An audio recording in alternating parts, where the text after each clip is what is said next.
Donc, c'est la raison pour laquelle euh, il ne faut jamais voilà, être euh, trop sévère envers quelqu'un qui,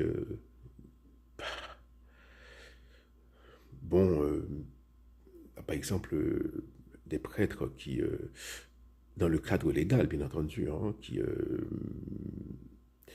qui ont des partenaires. Bon, euh,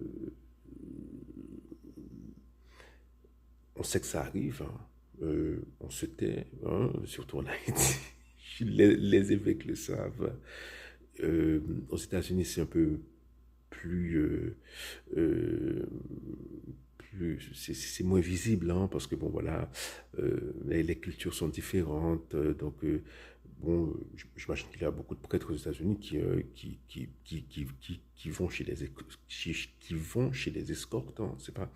Donc, mais le diable, ce qu'il fait, c'est, euh, il faut toujours se le rappeler, c'est que les conséquences de notre ego, à chaque fois que notre ego, voilà, est boosté, hein, parce que le sexe, c'est l'une des choses qui booste le plus notre ego.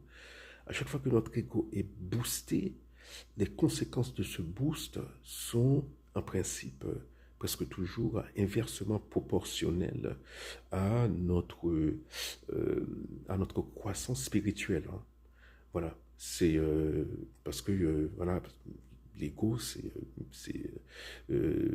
l'orgueil et l'orgueil c'est le péché du diable, hein. En fait, le diable utilise chez nous ce qu'il n'a pas, c'est-à-dire un corps, pour que nous lui ressemblions. Donc, il utilise notre corps, notre faiblesse charnelle, nos faiblesses charnelles. Et c'est aussi pour le vol, hein, les gens qui volent pour, voilà, parce que parce qu'ils ont peur de manquer. Donc ils volent, hein. Ils utilisent les mêmes mécanismes, les faiblesses euh, liées à notre condition d'homme, qui avons des besoins. Donc, il utilise ces choses-là pour booster notre ego. Par exemple, il utilise le sexe, hein, l'attirance sexuelle des autres, hein. On sait que nous attirons les autres, hein, donc cela booste notre ego. Et les conséquences vont être inversement proportionnelles à notre quête de spiritualité. Voilà, c'est la raison pour laquelle